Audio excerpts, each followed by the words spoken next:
My ex cheated on me with her cousin, so I made sure everyone knows. I was with my ex for 3 years. I had noticed that she was being extremely controlling. I was expected to give every little detail of my day and tell her my schedule in advance, and if I deviated from that, she would be very upset. She chalked it up to just bad feelings she was having and shrugged it off as her paranoia for past relationships where she was cheated on. I had never once cheated or strayed, and I never gave her a reason to act like this. It felt inappropriate of my fiancé to act in such a way. Now this is where it gets juicy. After she had asked for my schedule to make plans, as mine tends to be more hectic than hers, I noticed she was texting someone. In my line of work, if I put in more than 40 hours, I have the ability to take time off at will as long as the work is completed at a later date. I was very good friends with her brother and still am. We laugh about this to this day, and he actively reminds her of it. I messaged him stating I wanted to do something special for her a little bit earlier than our anniversary to make sure it was a special surprise. They both worked in the same fabrication facility. He was a fabricator and she a shipping manager. He was kind enough to let me know her schedule. That's where the discrepancy falls into place.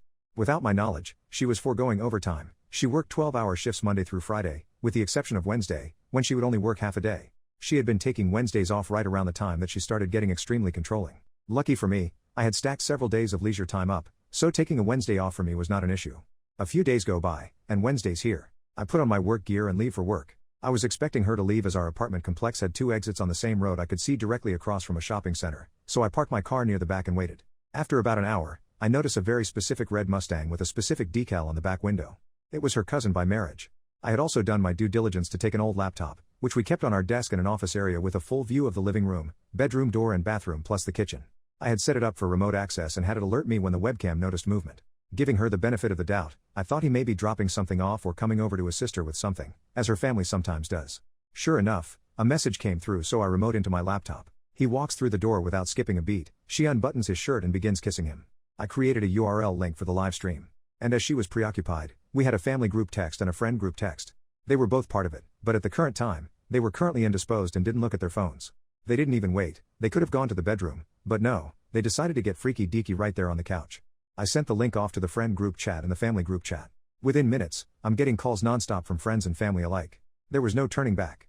She was getting blown up, but she was ignoring her phone.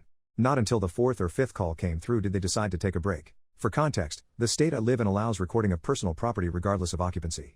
I was the only one on the lease. She wasn't allowed to be on the lease because of her poor credit. The call she had picked up was from her cousin's mother, who she was banging.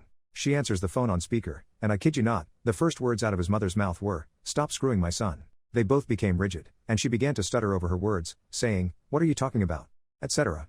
The mother then let it spill that there was a live feed of them sent out by me to her family. She grabbed every pillow off the couch and covered herself up. The cousin staggered off, trying to put on his pants and shoes, just to trip himself up and bang his head off of my coffee table, leaving it with a divot. By this time, I had made my way to the front of the apartment complex. I was there to greet the adulterer as he came out of the front exit. He froze and began to cry, apologizing profusely. I'm not going to lie, what happened afterwards wasn't my best moment, and I nearly got into legal trouble if it weren't for the fact that he was trespassing on private property. Let's just say I had a cast for 6 weeks, and he wasn't in any family photos for months. I went up to the apartment, where she was now fully clothed and crying inconsolably. I asked her if it was snot or cum on her face.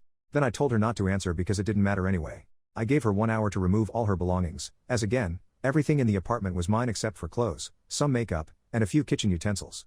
Her mother would not let her move in, as she was just filled with embarrassment. Same for her brothers, and the cousin's mother kicked her son out. Rumor spread around our town very quickly, and for a lack of better words, she was untouchable.